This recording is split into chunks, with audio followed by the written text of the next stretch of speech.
E o Brasil optou por um idiota. Vai desculpar. Assim, não é idiota como palavrão, é idiota como está nos dicionários. Sabe, uma pessoa com incapacidade de pensar em abstrato, de raciocinar e tal. Então, ele assume e ele não desce do palanque. E eu não vou entrar nesse jogo de distração. Se vocês olharem, olha, nós tivemos 2 ou 3 dias de distração sobre a cor, isso depois da eleição, estou falando do governo, sobre a cor da roupa dos meninos e das meninas. Nós tivemos não sei quanto tempo de distração com relação às coincidências, né, do Queiroz.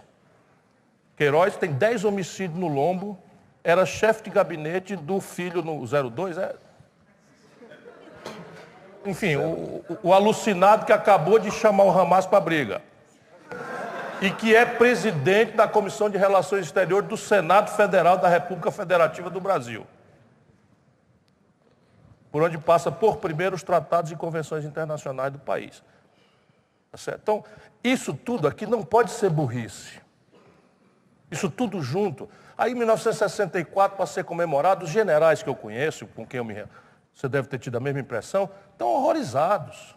Porra, para que isso? Para eles, né? Porque eles querem que isso seja esquecido. Para eles. O ideal, porque toda vida que lembra, como o Bolsonaro fez, vocês devem ter visto, a internet foi entulhada de fotografia do Herzog pendurado, de mulheres que foram serviciadas e não sei o quê, e testemunhos de crianças que foram... O diabo, os militares brasileiros, isso tem 55 anos. Será que é por acaso? O que estava acontecendo na prática? O desemprego aumentou, já na constância do governo Bolsonaro. Não tem perspectiva de economia crescer, e se está o mercado, que o Meirelles de vez em quando dá um valor danado e tal, é a coisa mais cega que pode existir. Começa o ano dizendo que o país vai crescer 3 pontos. Não tem perigo do Brasil crescer. Dos anos 80 para cá, o Brasil cresce 2 pontos em média. Vamos ter clareza, vamos dar uma distânciazinha do objeto observado. Do ano 80 para hoje, o Brasil cresce 2,2% em média.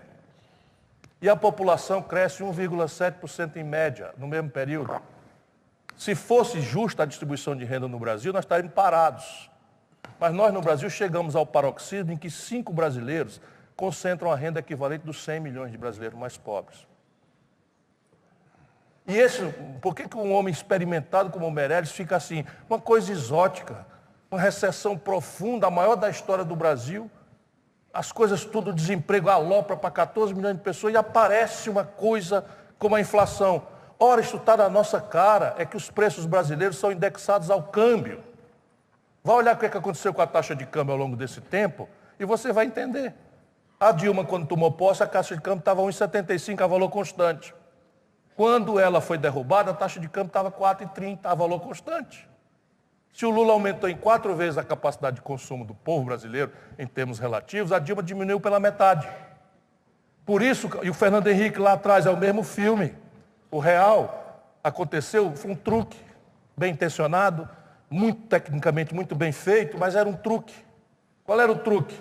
Percebemos finalmente que congelar preço, tabelar preço não funciona e que existe um preço relativo, que se eu mexer com ele e eu posso fazê-lo de forma suja e clandestina, eu controlo os outros todos, a taxa de câmbio. Compreende? Aí nós lançamos o real a 1 por 1 por decreto. A taxa nominal brasileira de câmbio, quando o real foi lançado pelo Fernando Henrique, e eu sei que os técnicos todos eram todos contra o plano. Noites tenebrosas de discussão, por isso que eu virei ministro. Os técnicos todos, olha, não há a menor condição. Se lançar o plano sem antecedência das reformas, diziam eles, André, Pécio, Baixa, Bracha, Bresser, todos eles, vai ser a maior hiperinflação do mundo. Porque a premissa era, qual? Nós vamos lançar uma moeda nova, conversível ao par com o dólar, e quem duvidar venha buscar que nós resolvemos. Para isso, nós botamos a taxa de juros lá no planeta Marte, que tinha a tarefa preventiva de prevenir explosão de demanda agregada, que no Brasil não funciona como os manuais de economia. Por quê? Porque ninguém sabe o que é picar 12 vezes sem juros, ninguém sabe o que é Casa Bahia, ninguém sabe o que é, sabe, o Ricardo Eletro, ninguém sabe. Tenta comprar aqui nos Estados Unidos com cartão de crédito e mandar repartir em 6 vezes. Vocês já viram isso? uma vez? Sabe quanto é o juro no Brasil? Do Visa, uma bandeira americana, do Mastercard, uma bandeira americana, do American Express? 486% ao ano. Sabe quanto é no Brasil, aqui nos Estados Unidos? 8%. Isso tudo é regulatório.